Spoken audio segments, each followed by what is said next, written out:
let's be real. We're all living on video calls these days. And getting your lighting right, it can feel like an absolute nightmare. So today, we're going to fix that. We're going to dive in and finally master that on-camera look. I mean, come on. I had to kick things off with this quote, because who hasn't felt this? You jump on a Zoom call, you catch a glimpse of yourself, and you're like, who is that shadowy ghoul? This Reddit user they nailed a feeling I think every single one of us has had. If that sounds even a little bit familiar, you are in exactly the right place. And you know what? The good news is, fixing it is way, way easier than you think. We're just going to break it all down, step by step. Okay, so first things first. Why should we even care about any of this? Well, this isn't just about looking good.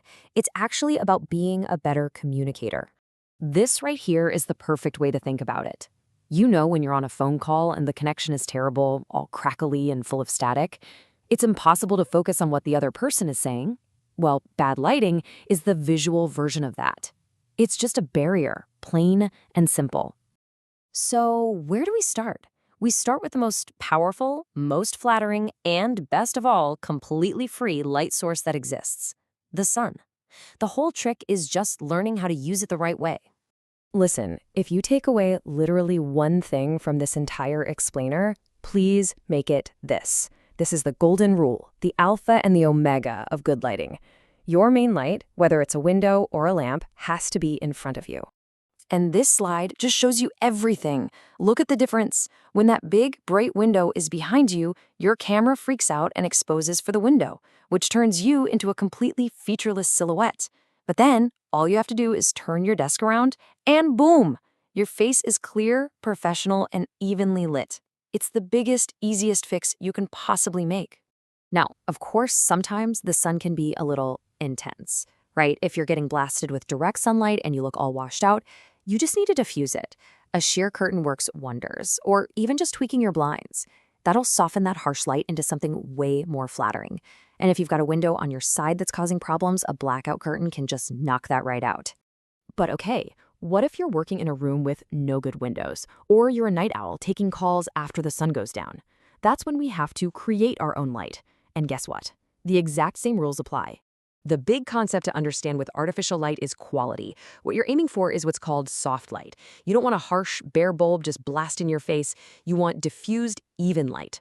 A normal desk lamp with a lampshade is perfect. Oh, and here's a fantastic pro tip from Reddit.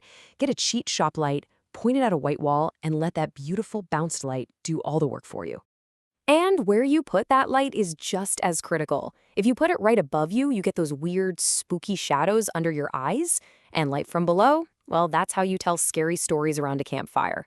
For a clean, professional look, you want that main light source to be right around eye level. Okay, so you've nailed the basics. You're facing your light, it's soft, it's at eye level. Now, if you want to take your setup from pretty good to actually great, let's talk about a few more advanced techniques that are still super accessible. This is what the pros call the lighting trinity, and it sounds way more complicated than it is, I promise. Your main light is your key light. You put it slightly off to the side, kind of like at 11 or 2 o'clock. Then you add a fill light on the other side. Not as bright, just to soften any shadows. And finally, if you want, you can add a backlight behind you to put a little highlight on your shoulders, which really makes you pop from the background. So what gear are people actually using for this stuff? Well, ring lights are super popular as a starting point. They're pretty affordable and they get the job done. If you want to level up, you see a lot of dedicated key lights like the ones from Elgato. And of course, you've got that brilliant shop light trick we talked about. For that backlight, or just to make your background look cool, people love things like nanoleaf panels. But hold on. Before you run out and buy a bunch of gear, what if I told you there's an incredibly powerful tool that you almost certainly already have, and it's just waiting for you to flip a switch? Yup, one of the best fixes is hiding in plain sight, right inside your zoom settings. It's a little checkbox called Adjust for Low Light. And trust me, turning this on can make a night and day difference. You can just leave it on auto and let Zoom work its magic, or you can click over to manual and use the slider to get the brightness dialed in perfectly. All right, we're in the home stretch. Your lights are in place, your software is tweaked, but before you hit that join meeting button, let's just quickly run through a few common mistakes that can ruin all of your hard work. Okay, quick lightning round of things to avoid. First, too much light is just as bad as not enough. You'll look like a ghost. Second, check for reflective surfaces. Glare from your glasses, a whiteboard behind you, even a shiny desk can be super distracting. Third, just remember that dark walls and dark clothes soak up light, so you'll have to work a little harder. And finally, sometimes the problem is just the camera. A decent external webcam can be a massive upgrade over the one built into your laptop. And please, please, please do this. This is such a crucial final step. That tiny little preview window you see of yourself on the call, it's not always showing you what everyone else sees. The only way to be 100% sure your setup looks great is to just do a quick test call with a friend and ask, hey, how does this look? So let's put it all together. Here's your final cheat sheet. Number 1, face your light. It's the most important rule. 2, softer light is always better. 3, keep that light around eye level. 4, don't forget to use your software's built-in tools. And 5, just do a quick scan for reflections and glare. If you can remember these 5 things, you are going to be miles ahead of almost everyone else on your calls. Because in the end, all of this, it's not really about the lights or the cameras, is it? Those are just tools. They're the things that remove the static, that let you show up clearly and connect with people.